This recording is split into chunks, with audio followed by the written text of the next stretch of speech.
Hello, I welcome you all. In this video, we will see multiple choice questions in the course Basic Human Rights. The points which we will discuss is society, its structure, bonded labor and poverty.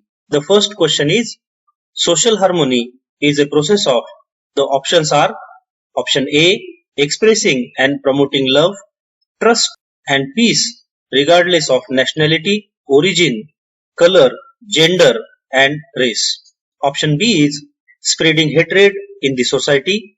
Option C, expressing and promoting love, trust and peace among a particular community. Option D is expressing and promoting love, trust and peace among family members. Before answering this question, we must consider social harmony is a process of expressing and promoting love, trust and peace regardless of nationality, origin, color, gender and race.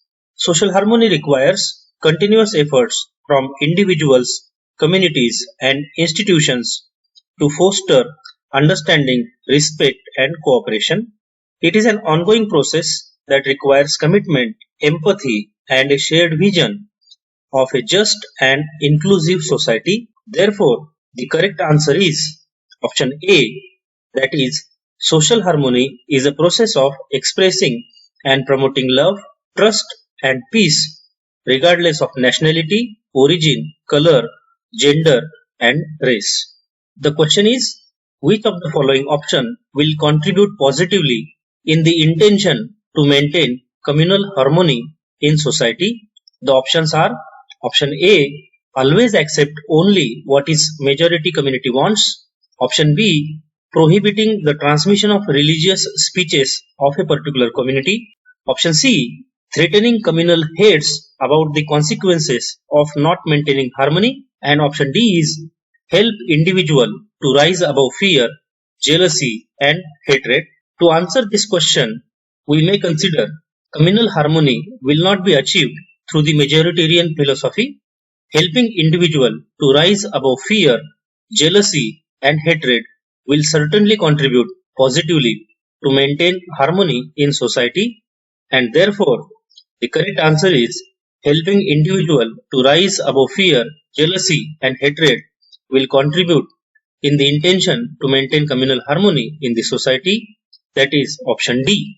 Next question is, the term social structure means that society is option A, stratified, option B, has a concrete structure, option C, is captured and option D, is building hall for social functions. To answer this question, we must consider that social structure refers to the stratified or organized patterns of relationships, roles and institutions that form the framework of a society. It encompasses the various elements and arrangements through which individuals and groups interact, establish social order, and fulfill their roles within a given society. Therefore, the correct answer to this question is, the term social structure means that society is stratified, that is option A. In a group of social structure, each group and institution is expected to perform. The option A is specific functions, option B unscheduled functions, option C no function of any consequence, and option D only a few limited functions.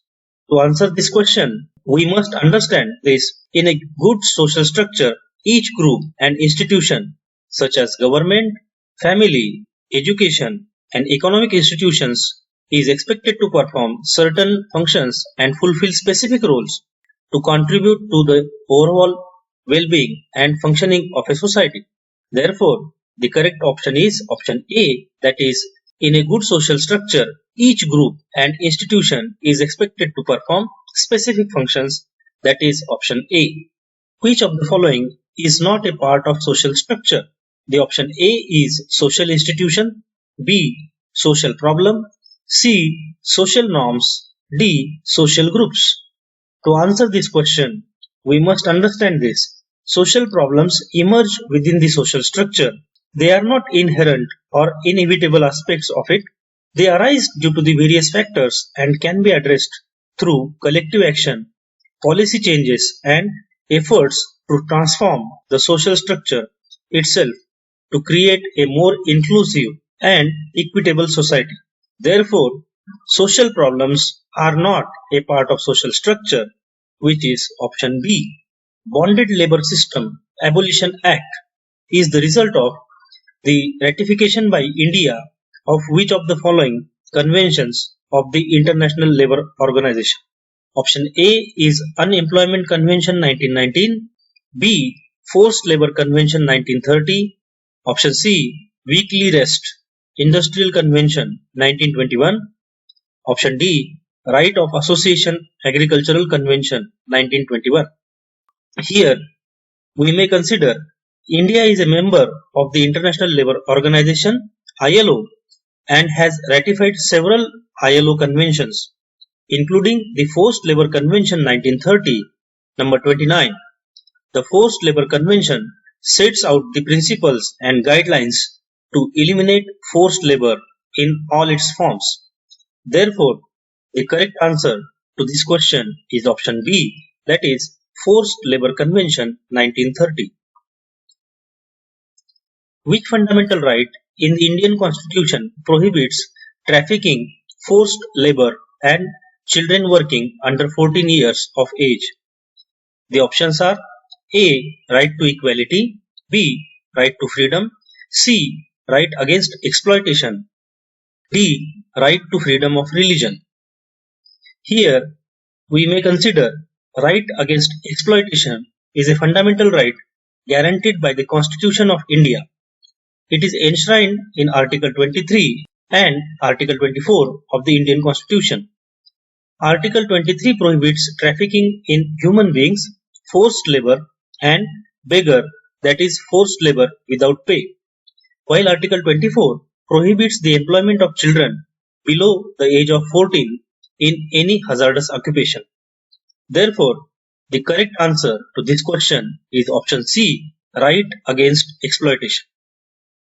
The given statement, poverty gap implies the gap between the rich and the poor is, the options are A. The statement is true, B. It is a false statement, C. It is partially true, and D. It is partially false. We need to consider this here that poverty gap is the difference between the poverty line and the actual income levels of all those living below poverty line. It measures the distance between the actual income or consumption of those living in poverty and the minimum income or the consumption required to meet their basic needs.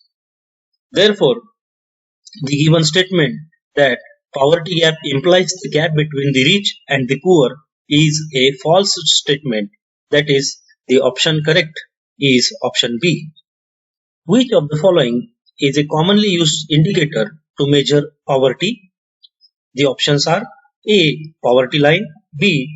Gross domestic product, that is GDP, C. Unemployment rate, and D. Life expectancy.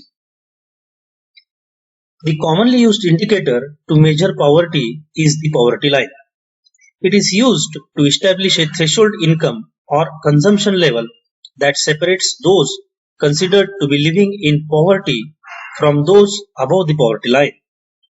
The poverty line serves as a benchmark for assessing the prevalence and severity of poverty within a given population. Therefore, the correct answer is option A, that is poverty line. Consider the following statements about poverty. Number 1, low levels of health and education. 2, poor access to clean water and sanitation. 3, inadequate physical security. Out of these three statements, the given options are A. Only statement 1 holds true, B. Only statement 1 and 2 holds true, C. All the three statements 1, 2 and 3 holds true, and option D. None of these statements hold true.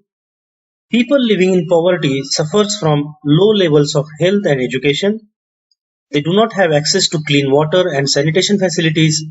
They also suffer due to inadequate physical security. Therefore, all the given statements about the poverty are correct, and the correct option of this question is option C, that all the three statements 1, 2 and 3 holds true. Thank you for watching this video. We will meet in the next video. Thank you.